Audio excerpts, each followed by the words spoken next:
ওই তুই অন্য রুমে গিয়ে ঘুমা, আমি তোর সঙ্গে ঘুমাতে পারবো না। কেন আমি অন্য রুমে কেন ঘুমাবো? আমি বিয়ে করেছি তো বউকে সাথে নিয়ে এক বিছানায় ঘুমানোর জন্য। আমি তো আর আগলা রুমে ঘুমানোর জন্য বিয়ে করিনি। দেখ, তোর বকবক শোনার কোনো ইচ্ছে আমার নেই। তুই আমার সঙ্গে যেটা করেছিস সেটাই অনেক বেশি হয়ে গেছে। এখন আর দয়া করে আমাকে জ্বালাস না।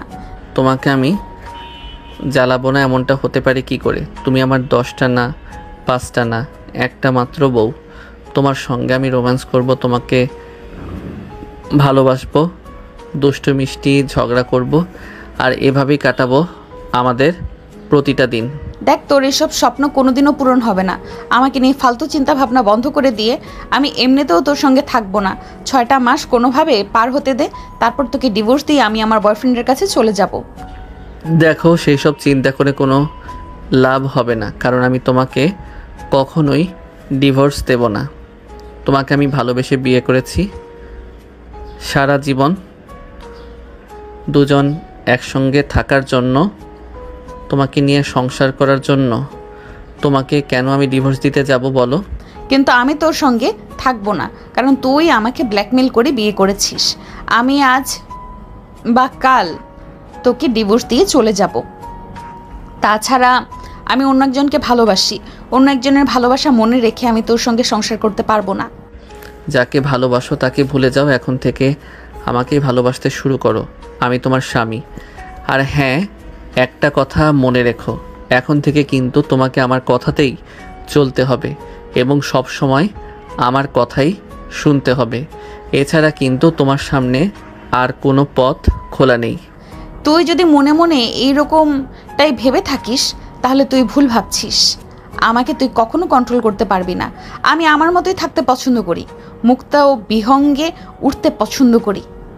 সে তুমি আকাশে উড়ো, আর ভাই কিছু করো না কেন, তোমাকে আমার সঙ্গেই থাকতে হবে এবং যাই কিছু করো আমাকে নিয়ে করতে হবে। তুমি আমাকে বাদ দিয়ে অন্য কোনো চিন্তা কখনোই করতে পারবে না। এটা তুমি তোমার মাথায় ভালোভাবে ঢুকিয়ে নাও। এই বলে আকাশ নীলার দিকে এগিয়ে আসতে থাকে। এটা দেখে নীলা বলতে থাকে, ওই কি রে, কি হলো, কি সমস্যা তোর? তুই আমার দিকে এইভাবে এগিয়ে আসছিস কেন? একদম আমার কাছে আসার চেষ্টা করবি না। সেটা বললে হয় নাকি? আজ আমাদের বাসর রাত, আর আজ আমি তোমাকে আদর করব না? তোর আদরের গুষ্টি ক্লাই, চুপচাপ আমার চোখের সামনে থেকে চলে যা।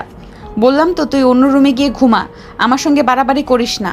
এমন এক চটকনা দেব নিজের নাম পর্যন্ত ভুলে যাবি। আরে রাঙা পরি দুষ্টু বউটা আমার, তুমি এভাবে বলছো কেন? আমি তোমার জামাই লাগি, আর জামাইয়ের গায়ে কখনো হাত তুলতে হয় না, তাহলে আল্লাহ পাপ দেয়। এই কথাটা বলতে বলতে নীলার দিকে এগিয়ে আসতে থাকে আকাশ। আর আকাশের এভাবে ক্ষুধার্ত দৃষ্টি নিয়ে এগিয়ে আসতে দেখে নীলা বলতে থাকে, কি ব্যাপার, কি সমস্যা তোর? তুই এইভাবে আমার দিকে এগিয়ে আসছিস কেন? একদম ওইখানে দাঁড়িয়ে যা, বলে দিলাম। বললেই হলো, আজ আমি তোমার থেকে আমার ভালোবাসা আদায় করেই নেব। তুমি আমার বিয়ে করা বউ, তোমার উপর আমার সম্পূর্ণ অধিকার আছে, তাই তুমি যাই কিছু বলো না কেন আমি তোমার কোনো কথাই শুনবো না। দেখ আকাশ, একদম খারাপ হবে বলে দিচ্ছি, তুই কিন্তু একদম বেশি বাড়াবাড়ি করছিস, আর এর পরিণাম খুব খারাপ হবে। পরিণাম খারাপ হোক আর যত যাই কিছু হোক না কেন, তাতে আমার কোনো কিছুই যায় আসে না, কিন্তু আমি তোমাকে যেটা বলেছি সেটা করেই ছাড়বো। কারণ বাসর রাতে প্রত্যেকটা ছেলের স্বপ্নের রাত, এই রাতকে কেউ কখনোই নিজের হাতে নষ্ট করতে চাইবে না। আর তাহলে আমি কেন নিজের এই সুখময় রাতটাকে নষ্ট করব বলো? দেখ, তুই আমার সতীত্বে হাত দিতে পারিস না। আমি একজনকে ভালোবাসি আর তাকেই বিয়ে করব। সে ছাড়া আমার দেহ মন আমি অন্য কাউকে দিতে পারবো না। আর আজব তো, আমি আবার কখন তোমাকে দিতে বললাম? আমি নিজে আদায় করে নিতে জানি, তাই আমাকে কোনো কিছু বলতে হবে না। এই বলে আকাশ নীলার ঠোঁট দুটো নিজের দখলে নিয়ে নেয়, নীলাকে কোনো কথা বলার সুযোগ না দিয়ে। সে নীলার 2 ঠোঁটে ইচ্ছে মতো চুমু খেতে থাকে, আর এইদিকে নীলা তো গলা কাটা মুরগির মতো ছটফট করতে থাকে। সে আকাশের হাত থেকে নিজেকে ছাড়ানোর জন্য প্রাণপণ চেষ্টা করে, কিন্তু কোনোভাবেই সম্ভব হয়ে ওঠে না। এদিকে আকাশ দুটো ছেড়ে দিয়ে নীলার গলার নিচে দুই ঠোঁট ডুবিয়ে দেয় আর ইচ্ছে মতো চুমু আর কামড় দিতে থাকে। নীলা আকাশের এরকম পাগলের মতো কর্মকাণ্ড নিজেকে আর কোনোভাবেই ঠিক রাখতে পারছিল না। যদিও সে আকাশকে বারবার নিজের থেকে সরিয়ে দেওয়ার চেষ্টা করছিল, কিন্তু আকাশ বারবারই তার দিকে ফিরে আসছিল আর তার সারা শরীরে ভালোবাসার স্পর্শ দিতে লাগছিল। নীলার হাজারো চেষ্টা ব্যর্থ হয়ে গেল আকাশের শক্তির কাছে। অবশেষে এসব অত্যাচার সহ্য করতে না পেরে জ্ঞান হারায় নীলা।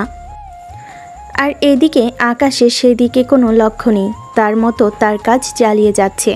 নিজের মনস্কামনা পূর্ণ হওয়ার পর নীলাকে ছেড়ে দিয়ে বিছানায় শুয়ে ঘুমিয়ে পড়ে। এদিকে নীলার যখন জ্ঞান ফিরে আসে তখন প্রায় সকাল হয়ে এসেছে, বাইরের আলো ফুটে উঠেছে। নীলা জ্ঞান ফিরতেই বুঝতে পারল তার শরীরে কাপড় তো দূরের কথা, একটা সুতাও পর্যন্ত নেই। সে উঠে বসে নিজেকে ঢেকে নেওয়ার চেষ্টা করতে লাগলো, কিন্তু সেটা পারছিল না, কারণ তার সারা শরীর প্রচণ্ড ব্যথা করছিল, শরীর নাড়াতেই পারছিল না। এদিকে আকাশ তখন অঘরে ঘুমাচ্ছে আর এদিকে তার কোনো খেয়াল নেই। তখনই নীলা আকাশকে ডাকতে থাকে, ওই আকাশ, আকাশ ঘুম থেকে ওঠ, আমার শরীরে কাপড় চোপড় কোথায় গেল? কাপড় চোপড় আর কোথায় থাকবে, খুঁজে দেখো আছে কোথাও। আমাকে বিরক্ত করো না, আমি ঘুমাচ্ছি, আমাকে শান্তি মতো ঘুমাতে দাও। এই বলে অপর পাশ ফিরে আবারও ঘুমিয়ে পড়ল আকাশ। আর এদিকে নীলা কোনো রকমে বিছানা থেকে উঠে নিজের কাপড়গুলো খুঁজে নিয়ে ওয়াশরুমে ঢুকে পড়ে। প্রায় ঘন্টাখানেক ধরে শাওয়ার নিল, তার সারা শরীরে কামড়ের দাগ স্পষ্ট দেখা যাচ্ছে। নীলা খুব ভালোভাবেই বুঝতে পারল রাতে তার সঙ্গে কি হয়েছে। বেশ কিছুক্ষণ ঝর্ণা ছেড়ে দিয়ে কান্না করে, কারণ সে একজনকে ভালোবাসে।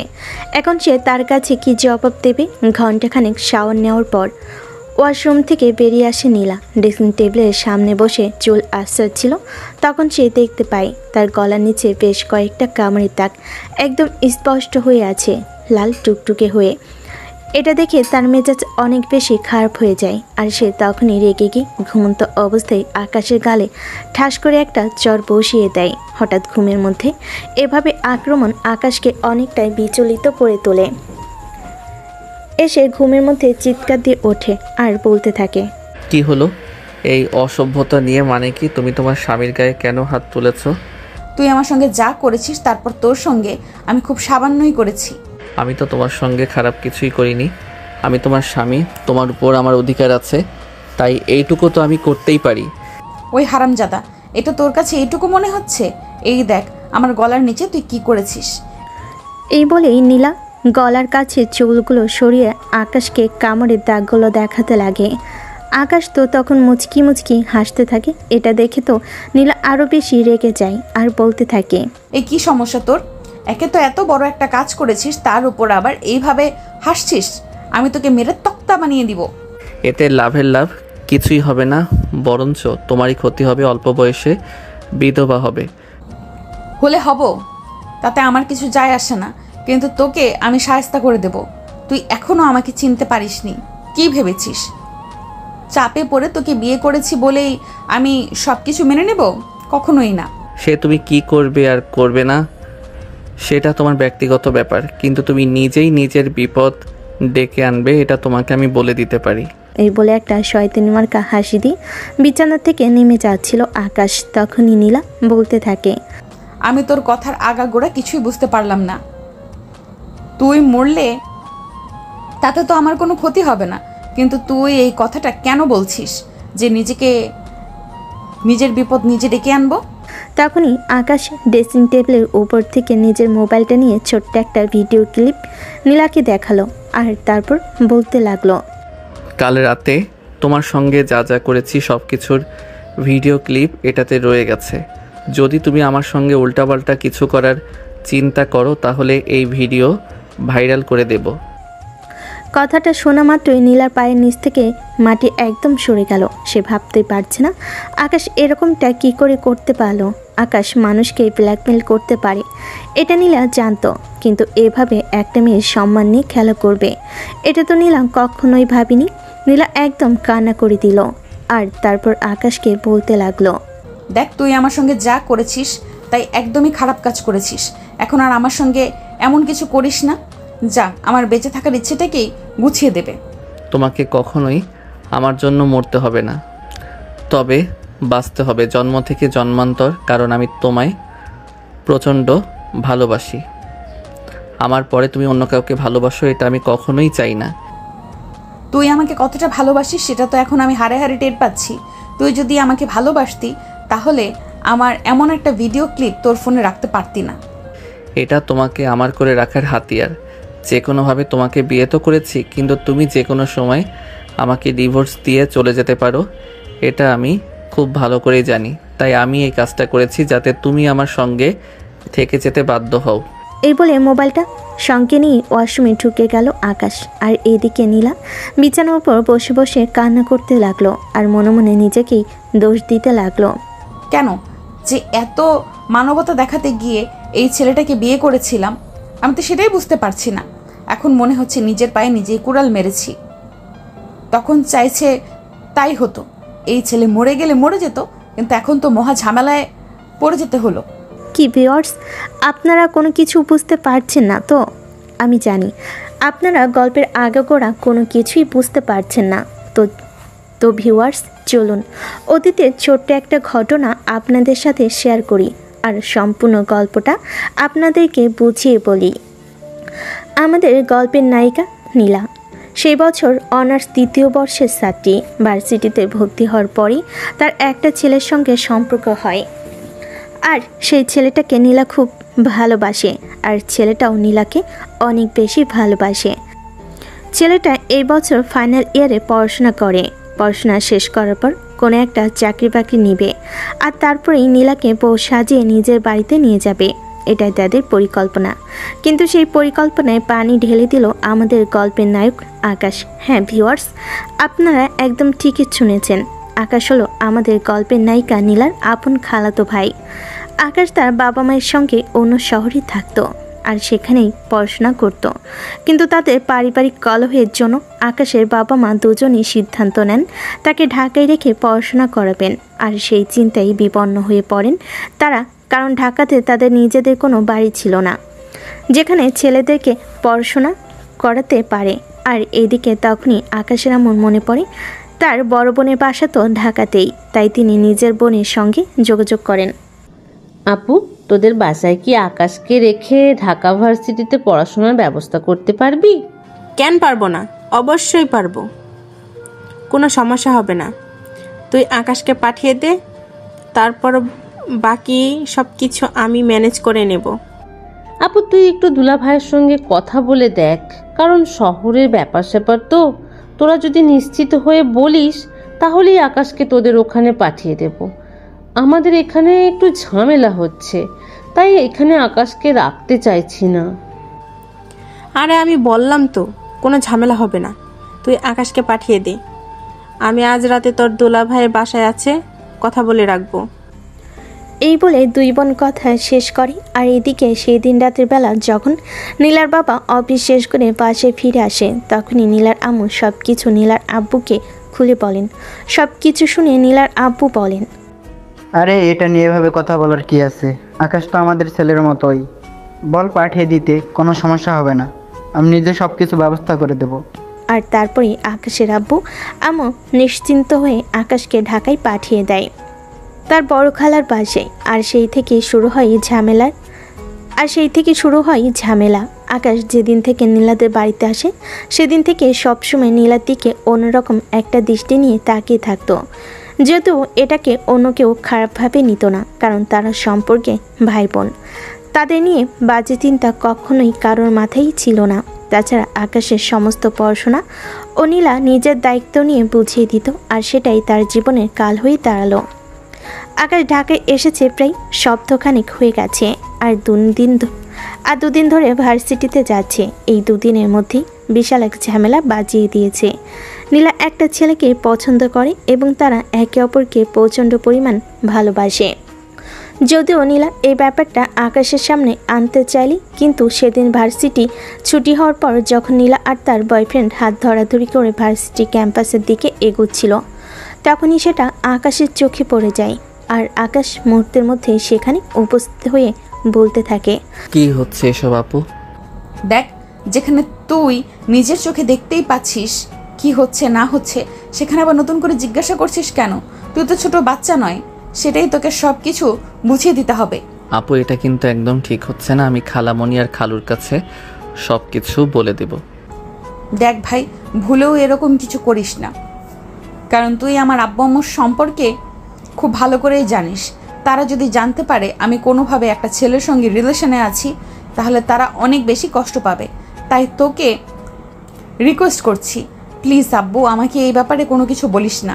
ঠিক আছে, আমি খালামণি আর খালুকে এ ব্যাপারে কোনো কিছুই বলবো না। তবে তার জন্য আমার একটা শর্ত আছে। তোর টাকা চাই, ঠিক আছে, কোনো সমস্যা নেই, আমি তোকে টাকা দিয়ে যাব। টাকা কেন চাইবো? আমার তো অন্য কিছু চাই, তবে সেটা এখন বলবো না, অন্য সময় বলবো। তখনই পাশ থেকে নীলার বয়ফ্রেন্ড শুভ বলতে থাকে,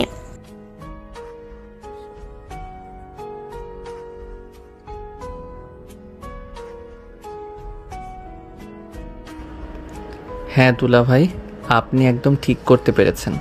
আমি কি আমার বোনের কাছে এমন কিছু চাইতে পারি যেটা আমার বোন আমাকে দিতে পারবে না? অবশ্যই আমি এমন কিছুই চাইবো যেটা আমার বোনের কাছে অ্যাভেলেবল। তাহলে ঠিক আছে, কোনো সমস্যা নেই, তুই এখন বাসায় চলে যা। আমি একটু শুভর সঙ্গে বাইরে বের হব, আর ঘন্টাখানেকের মধ্যেই চলে আসব।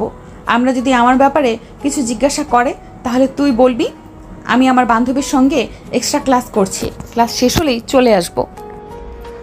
এই না না, আমি তোমার জন্য একদম মিথ্যা বলতে পারবো না। একটা সপ্তাহ গোপন করব, এটাই তো অনেক বেশি। তার উপর আবার কেন আমি তোমার জন্য মিথ্যা বলতে যাব? তুই আমার জন্য মিথ্যা বলবি কারণ আমি তোর বোন হই। তাছাড়া আমি যে তোকে বললাম তুই আমার কাছে যা চাইবে আমি তোকে তাই দিব। তাই প্লিজ তুই আমার এইটুকু উপকার কর, আব্বু আম্মুর সামনে আমার ব্যাপারে কিছু বলিস না। ঠিক আছে, কোনো সমস্যা নেই, তুমি যেমনটা চাইবে তেমনটাই হবে। তবে আমি তোমার কাছে যা চাইবো তোমাকে কিন্তু তাই দিতে হবে। তখন কিন্তু আবার তুমি আমাকে না বলতে পারবে না, তাহলে কিন্তু খুব খারাপ কিছু হয়ে যাবে। এটা আমি তোমাকে বলে দিচ্ছি।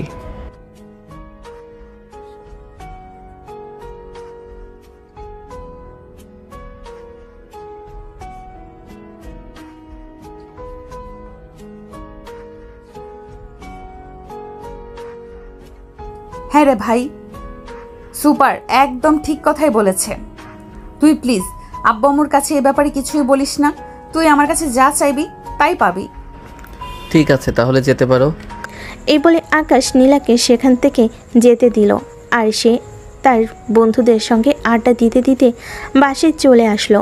বাসে এসে কলিং বেল চাপ দিতে নীলার আম্মু এসে বাসার দরজা খুলে দেয়।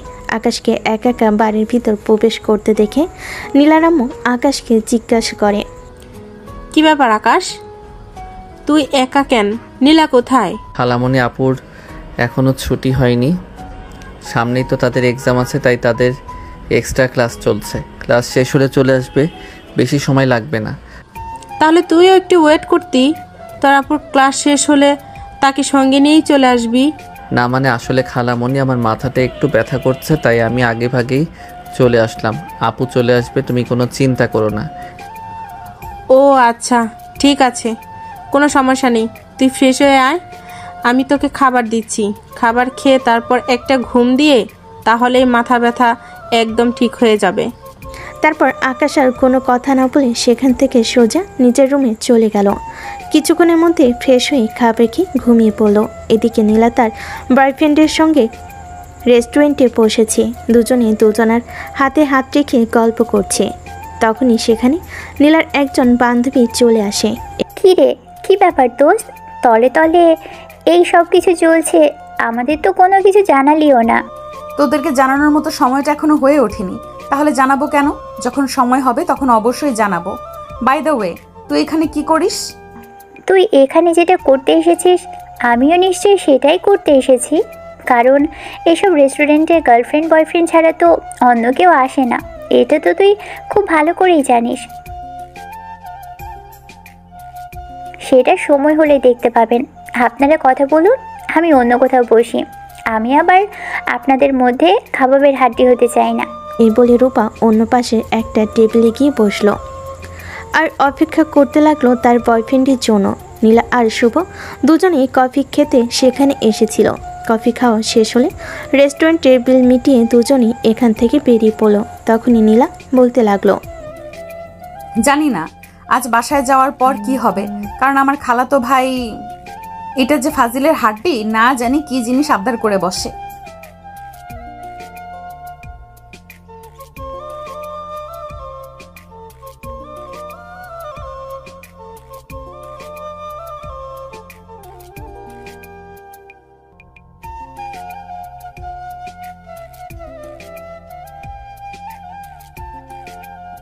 আরে টাকা লাগবে না, টাকা আমার কাছে আছে। আব্বু আমাকে হাত খরচের যে টাকা দিয়েছিল পুরোটাই রয়ে গেছে, এটা তুমি তোমার কাছেই রেখে দাও।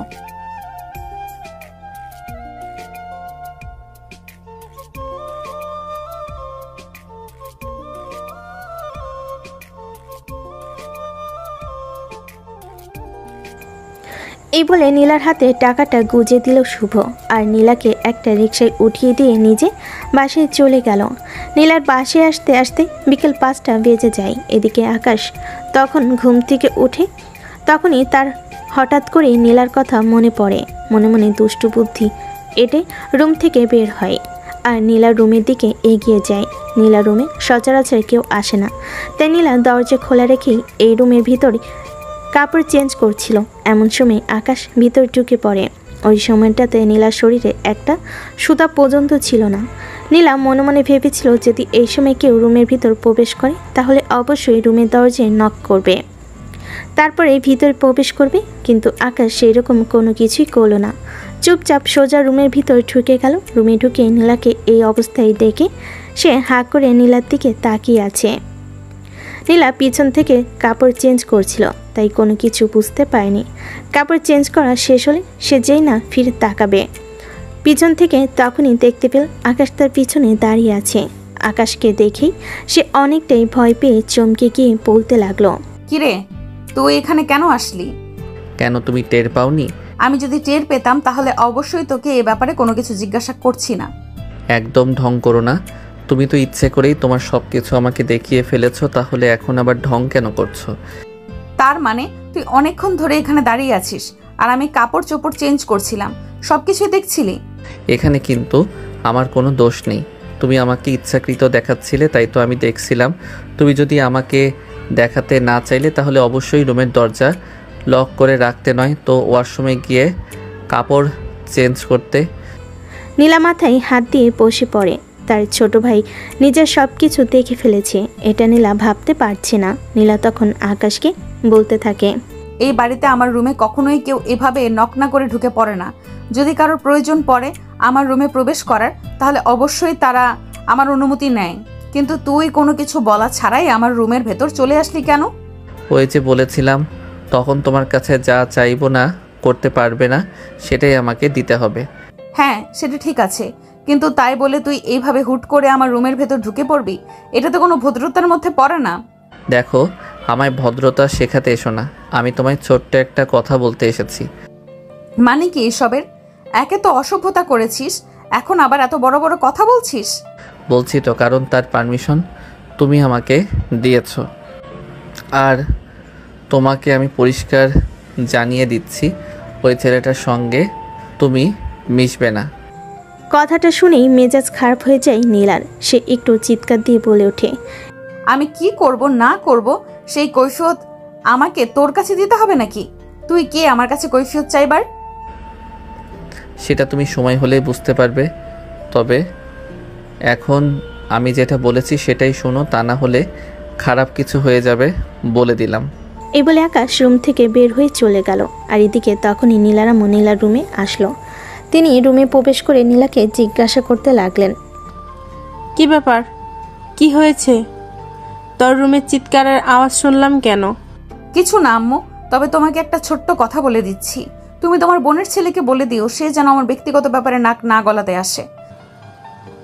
কেন, কি হয়েছে সে তো আমাকে খুলে বল। যা হয়েছে সেটা তোমাকে জানতে হবে না, শুধু তোমাকে যেটুকু বলে দিচ্ছি এইটুকুই করো। আকাশকে বলে দিও আমার ব্যক্তিগত ব্যাপারে হস্তক্ষেপ যেন না করে। আচ্ছা ঠিক আছে, আমি বলে দেব। তবে একটা কথা ভুলে যেও না, সে কিন্তু তোমার ছোট ভাই, তার সঙ্গে যথেষ্ট ভালো ব্যবহার করবে। এই বলে নীলার আম্মু রুম থেকে বের হয়ে চলে গেলেন। আর এদিকে দেখতে দেখতে আরও 2 দিন চলে গেল। 2 দিন নীলার একটু শরীর খারাপ ছিল, তাই সে আর ভার্সিটিতে যায়নি। 3য় দিন ভার্সিটিতে প্রবেশ করা মাত্রই নীলার বয়ফ্রেন্ডের সমীক এসে নীলাকে জড়িয়ে ধরে। আর তখনই আকাশ তার পাশে দাঁড়ানো ছিল। ব্যাপারটা আকাশ আর হজম করতে পারল না। রাগী ফুসফুস করতে করতে সেখান থেকে চলে গেল। যদিও নীলা আর শুভকে কোনো কিছুই বলেনি, কিন্তু নীলা খুব একটা ভালোভাবে বুঝতে পেরেছিল কেন আকাশ এভাবে ফুসফুস করতে করতে এখান থেকে চলে গেছে। কিন্তু নীলার এতে কোনো কিছু যায় আসে না। চলে গেছে তাতে তার কি? এতদিনের সম্পর্ক তাদের কীভাবে কোনো এক তৃতীয় ব্যক্তির জন্য তাদের এই সম্পর্ক ভেঙে দিতে পারে? শুভ আর নীলা হাঁক করার পর নিজেদের ক্লাসে চলে যায়। আর এদিকে আকাশ নিজের ক্লাসরুমে এসে রাগে ফুসফুস করছে। তখনই তার এক বন্ধু তার পাশে এসে বসে আর তাকে বলতে থাকে, কি ব্যাপার দোস্ত, কি হয়েছে? তোকে এমন রাগান্বিত দেখাচ্ছে কেন? কারোর সঙ্গে কি ঝগড়াঝাটি করছিস নাকি? আরে না দোস্ত, ব্যাপারটা সেরকম কিছু নয়, ব্যাপারটা অন্য কিছু। তোর কোনো আপত্তি না থাকলে আমায় খুলে বলতে পারিস, আমি এটা আজীবন গোপন রাখবো, কখনো কাউকে কিছু জানতে দিব না। তুই আমায় ভরসা করতে পারিস। এই কথা শুনে আকাশ রাজকে সব কিছু খুলে বলে। সব কিছু শুনে রাজ কিছু সময় চুপ করে বসে থাকে আর তারপর বলতে থাকে, দোস্ত তুই একটা কাজ করতে পারিস, তুইও আমাদের ভার্সিটির সুন্দরী কোনো মেয়েটাকে প্রেম কর। নীলা আপুর সামনে তুই মেয়েটার সঙ্গে যা ইচ্ছে তাই করবি, দেখবি তোদেরকে দেখবি আর লুচির মতো ভুলবে। আর তখনই নিজের ওই ছেলেটাকে ছেড়ে দিয়ে তোর কাছে চলে আসবে। হ্যাঁ দোস্ত, এটা তো তুই একদম ঠিক কথাই বলেছিস। আমি তো এই ব্যাপারটা এর আগে ভেবে দেখিনি। ঠিক আছে, তুই যখন বলেছিস তখন আমি এটাই করব। তুই আমার দেওয়া এই টেকটনিটা অ্যাপ্লাই করে দেখ, আমি জানি তুই 100% সফল হবি। ঠিক আছে, সেটা না হয় বুঝলাম, কিন্তু তার জন্য প্রথমে তো একটা মেয়ে লাগবে। এখন মেয়ে কোথায় পাবো আমার সঙ্গে প্রেম করার জন্য? আরে দোস্ত তুই এত চিন্তা করিস কেন? তোকে এসব নিয়ে চিন্তা করতে হবে না। তুই আমাকে শুধু 2টা দিন সময় দে, এর মধ্যে আমি তোর গার্লফ্রেন্ড জুটিয়ে দিচ্ছি। তবে হ্যাঁ, আমার কিন্তু একটা কথা আছে। কি কথা বল, আমি তোর সব কথা শুনতে রাজি আছি।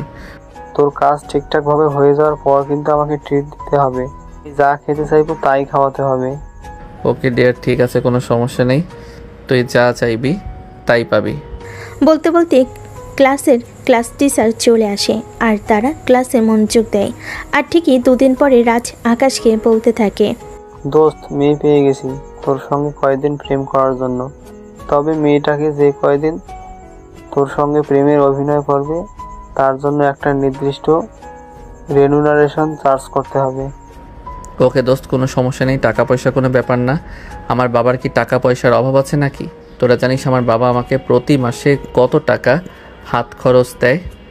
না রে ভাই, তোর ব্যাপারে এত কিছু জানা হয়ে ওঠেনি, তুই নিজের থেকে কোনো কিছু বলিসনি, আর সেরকম সুযোগ হয়ে ওঠেনি।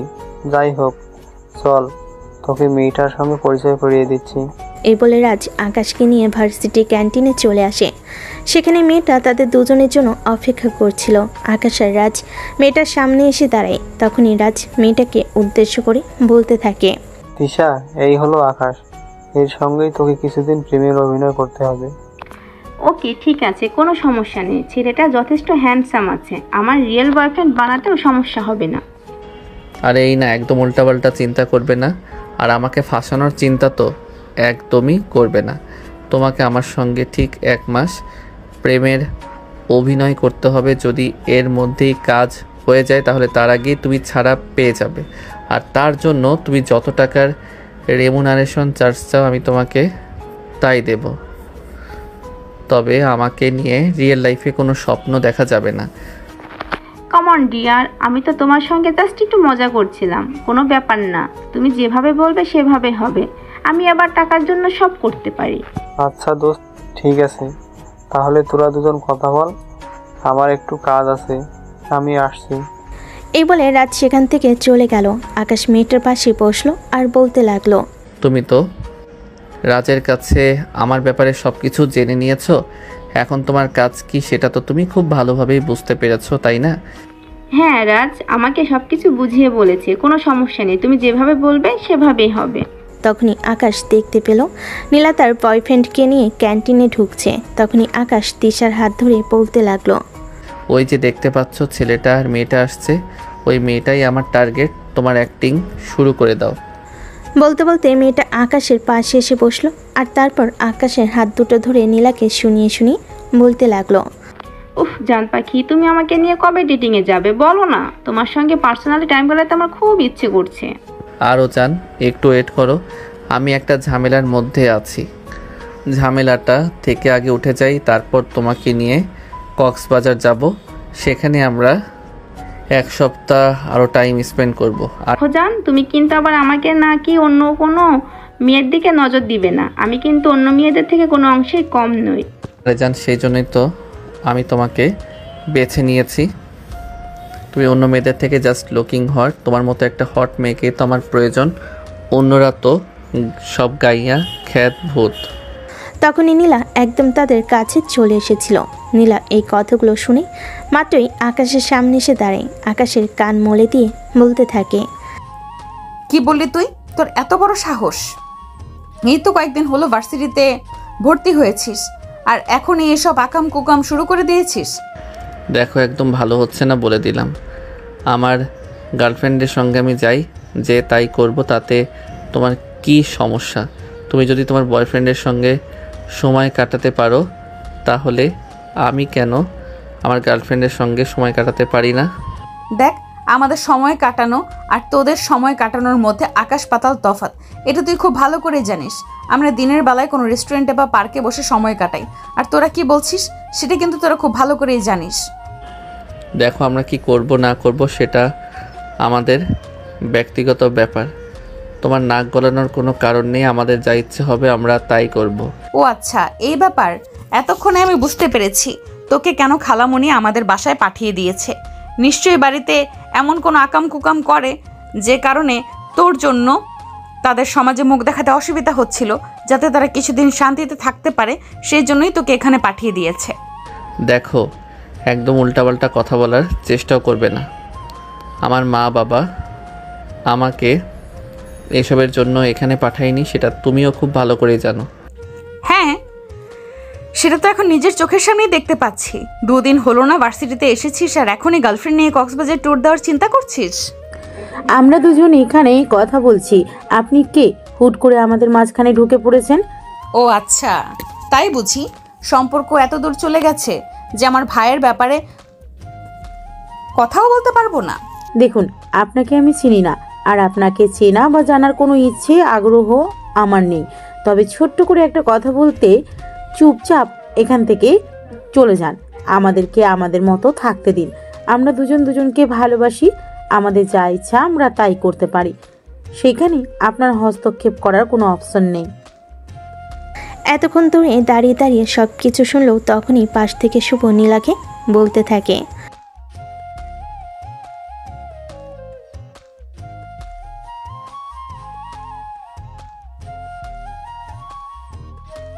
তুমি ওদের পক্ষ নিয়ে কথা বলছো? ওরা কি বলছে তুমি শুনতে পেয়েছো?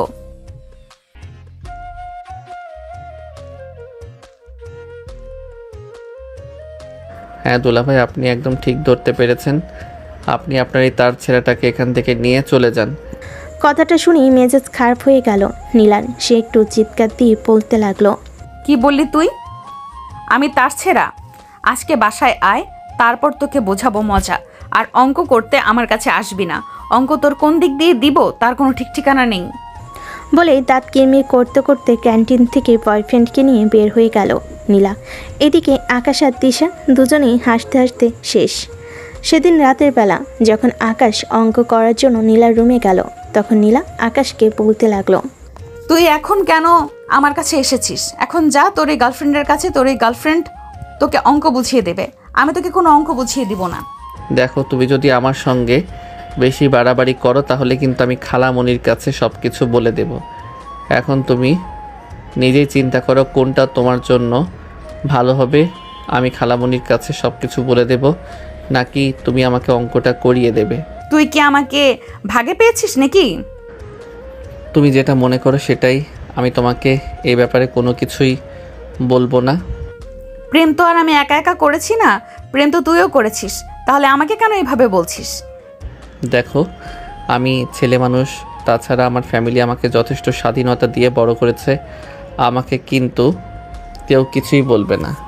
আর তোমার ব্যাপারে যদি জানতে পারি তাহলে তোমাকে পড়াশোনা তো অনেক দূরের কথা, বাসা থেকে বের হওয়াই বন্ধ করে দেবে।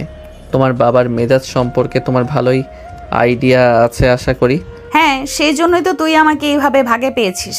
এখন যদি আব্বু আম্মু এই ব্যাপারে কোনো কিছু জানতে পারে তাহলে আমার পড়াশোনা বন্ধ করে দিবে, বাসা থেকে বের হওয়া বন্ধ করে দিবে। যখন বুঝতেই পেরেছো তখন আর আমার সঙ্গে লাগতে কেন এসেছো? চুপচাপ অঙ্কটা বুঝিয়ে দাও। নীলা আর তখন কোনো কথা বলার সাহস পেল না। চুপচাপ আকাশকে অঙ্কটা বুঝিয়ে দিতে লাগলো। আর এভাবেই কাটতে লাগলো দিন। হঠাৎ একদিন সন্ধ্যার দিকে আকাশ নীলার রুমে এসেছে অঙ্ক করতে। নীলা তখন ঘুমাচ্ছিল, তার শরীরটা ভালো লাগছিল না। ফ্যানের বাতাসে নীলার শরীরের উপর থেকে ওনাটা উড়ে একটু সাইডে পড়েছিল। আকাশ তখনই দেখতে পেল ঘুমের মধ্যে নীলার বুক নিঃশ্বাসের তালে তালে ওঠানামা করছে। এটা দেখে বেশ কিছুক্ষণ নীলার দিকে হাঁ করে তাকিয়ে রইল আকাশ। তার ইচ্ছে করছিল নীলার কাছে গিয়ে একটু ভালোবাসার স্পর্শ দিতে, কিন্তু সে আর সেটা করতে পারল না। যদি নীলা ঘুম থেকে জেগে ওঠে কিংবা যদি কেউ এই রুমে চলে আসে তাহলে কি হবে? প্রায় আধা ঘন্টা ধরে সেখানে দাঁড়িয়ে থেকে এভাবে নীলার বুকের ওঠানামা লক্ষ্য করছিল।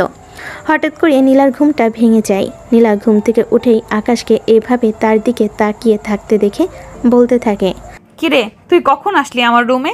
আর এইভাবে আমার দিকে তাকিয়েছিস কেন? আমি তো অনেকক্ষণ হলো এখানে এসেছি, দেখলাম তুমি ঘুমাচ্ছ, তাই তোমার দিকে এভাবে তাকিয়েছিলাম। জানো আপু, তোমার বুকের ওই দুটো যখন তোমার নিঃশ্বাসের তালে তালে ওঠানামা করছিল, আমার হৃদয়ে তখন রক্তক্ষরণ হচ্ছিল। ইচ্ছে করছিল ওই দুটিতেই খুব ইচ্ছে মতো আদর করে দেই। কথাটা শোনা মাত্রই নীলা প্রচণ্ড পরিমাণে ক্ষেপে গেল। বিছানা থেকে উঠে এসে ঠাস করে আকাশের গালে একটা চড় মেরে দিয়ে বলতে লাগলো, অসভ্য ইতর, নিজের বোনকে এইসব কথা বলতে তোর একটুও লজ্জা করে না? আরে তুমি আমাকে মারলে কেন? আমি তো শুধু তোমাকে এইটুকুই বলেছি যে সুন্দর লাগছিল, আদর করতে ইচ্ছে করছিল, আদর তো আর করিনি, তাহলে রেগে যাওয়ার কি আছে? তুই আসলেই একটা বেয়াদব, তোর সঙ্গে কথা বলাই অনর্থক। কেন যে তোর সঙ্গে আমি কথা বলতে চাই সেটাই মাঝে মধ্যে ভেবে পাই না। তুই চুপচাপ আমার চোখের সামনে থেকে চলে যা, আমার মেজাজ খারাপ করিস না। আরে আপু, তুমি রাগ করছো কেন? যেন আমার গার্লফ্রেন্ডের দুটো না, একদম ছোট ছোট, আমি তো ধরতেই পারি না। আকাশের এমন কথা শুনে নীলা আর নিজেকে কোনোভাবেই কন্ট্রোল করতে পারছিল না। সে চিৎকার দিয়ে চেঁচিয়ে উঠে বলতে লাগলো, ছি ছি, তোর চরিত্র এতটা খারাপ এটা আমার জানা ছিল না। তুই এক্ষুনি আমার রুম থেকে বের হয়ে চলে যা বলছি, তা না হলে আমার চাইতে খারাপ কেউ হবে না। যদি মন চায় তাহলে বয়ফ্রেন্ডের সঙ্গে যেগুলো করার ইচ্ছা সেগুলো আমার সাথে করতে পারো, আমি কিছুই মাইন্ড করব না। তুই জাস্ট 2 সেকেন্ডের মধ্যে আমার রুম থেকে বের হয়ে যাবি। নীলার আব্বু তখন ওই রুমে পাশ দিয়ে যাচ্ছিল। নীলাকে এভাবে চিৎকার দিয়ে আকাশের সঙ্গে কথা বলতে দেখে তিনি রুমের ভিতর প্রবেশ করেন আর নীলাকে বলতে থাকেন, কি হয়েছে মামুনি? তুমি এভাবে আকাশের সঙ্গে চিৎকার চেঁচামেচি কেন করছো? ও যদি কোনো ভুল করে থাকে তাহলে তুমি সেটা তাকে বুঝিয়ে বলতে পারো। এভাবে চিৎকার করার কি আছে? আব্বু, তুমি জানো না ওর ব্যাপারে ও কতটা বদমাইশ। দেখো, আকাশের সম্পর্কে আমি খুব ভালো করে জানি। আমাকে তোমার কোনো কিছু শেখাতে হবে না। ও তোমার ছোট ভাই, কখনো ভুল করলে তুমি তাকে সেটা বুঝিয়ে দিতে পারো। তার জন্য তোমাকে এভাবে চেঁচামেচি করতে হয় না। আব্বু, ও ভুল করলে অবশ্যই আমি তাকে সেটা বুঝিয়ে দিতাম, কিন্তু সে যেটা করেছে এটা অন্যায়। আমি কোনো অন্যায়কে প্রশ্রয় দিতে পারি না। দেখো, যা হওয়ার তা হয়ে গেছে, এ ব্যাপারে কথা বলে তো কোনো লাভ নেই। কিন্তু এখন তোমাকে যেটা বলতে চাই সেটা হলো, তুমি এভাবে আকাশের সঙ্গে আর কখনোই চিৎকার চেঁচামেচি করে কথা বলবে না। সে তোমার ছোট ভাই। হ্যাঁ আঙ্কেল, আপনি একদম ঠিক কথাই বলেছেন। আমি তো আপুকে সেই কখন থেকে এটাই বলছিলাম, আপু আমি যেটা বুঝতে না পারি সেটা বুঝিয়ে দেওয়ার তোমার দায়িত্ব, কিন্তু আপু তোমার কোনো কথাই শুনছিল না। ঠিক আছে, কোনো সমস্যা নেই। তুমি এসব ব্যাপারে চিন্তা করো না। আমি নীলাকে বুঝিয়ে বলছি, নীলার কখনোই তোমার সঙ্গে এরকম আচরণ করবে না। আমাকে তোমার বোঝাতে হবে না, তুমি আকাশকে বুঝিয়ে দাও সে যেন নিজেকে শুধরে নেয়, তা না হলে কিন্তু আমার চাইতে খারাপ কেউ হবে না, এটা আমি তোমাদেরকে বলে দিচ্ছি। নীলা তোমার কাছ থেকে এটা অন্তত আশা করিনি। তোমাকে আমরা এই শিক্ষা দিয়ে মানুষ করিনি। সে তোমার ছোট ভাই, ভুল করতেই পারে। শেষবারের মতো তোমায় বলে দিচ্ছি, তুমি যদি আকাশের সঙ্গে আর কখনোই খারাপ আচরণ করছো তাহলে কিন্তু আমার থেকে খারাপ কেউ হবে না। এই বলে নীলার আম্পু রুম থেকে বের হয়ে চলে গেল। আর এদিকে তখনই আকাশ শয়তানি মার্কা একটা হাসি দিয়ে নীলাকে উদ্দেশ্য করে বলতে লাগলো, দেখলে তো আমার সঙ্গে লাগতে এসো না, এর পরিণাম তোমার জন্যই খারাপ হবে। তুই আমার সঙ্গে সুযোগ বুঝে সুযোগের সদ্ব্যবহার করছিস, তাই না? ধরে নাও এটাই কারণ। আমি যাকে যেটা বলি সে যদি আমার কথা না শুনে তাহলে তাকে দিয়ে কিভাবে কথা শোনাতে হয় সেই পদ্ধতি আমার খুব ভালো করেই জানা আছে। এটা কিন্তু একটু বেশি হয়ে যাচ্ছে, ভেবে দেখ, এটা করা কিন্তু একদম ঠিক হচ্ছে না। কোনটা ঠিক আর কোনটা বলছে এই সব কিছু চিন্তা করার সময় আমার কাছে নেই। যেটা আমার কাছে ঠিক মনে হয় সেটাই আমার কাছে বেস্ট। তারপর পৃথিবীর বাকি সব কিছু নাও, এখন অঙ্কগুলো বুঝিয়ে দাও। এই বলে আকাশ নীলার বিছানার উপর বসে পড়ে। নীলা বাধ্য হয়ে ফ্রেশ হয়ে এসে আকাশকে অঙ্ক করাতে শুরু করে, কারণ আকাশ যদি আবারও নীলার বাবার কাছে কোনো কথা বলে তাহলে সেটা নীলার জন্য খারাপ হবে। এভাবেই চলে যায় আরও এক সপ্তাহ।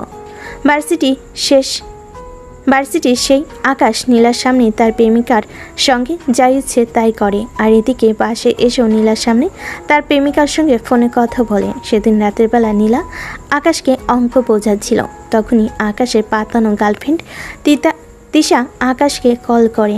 আকাশ আগে থেকে টাইমটা বলে রেখেছিল তাকে কল করার জন্য। দুইবার রিং হতেই আকাশ ফোনটা রিসিভ করে আর নীলার সামনে ফোনটা লাউড স্পিকার দিয়ে কথা বলতে থাকে। হাই সুইটহার্ট, কি করছো? কি করব আবার, বেবিটাকে খুব মিস করছিলাম। তুমি কি করছো বেবি? কি আর করব, একটা পেতনির কাছে অঙ্ক করতে এসেছিলাম।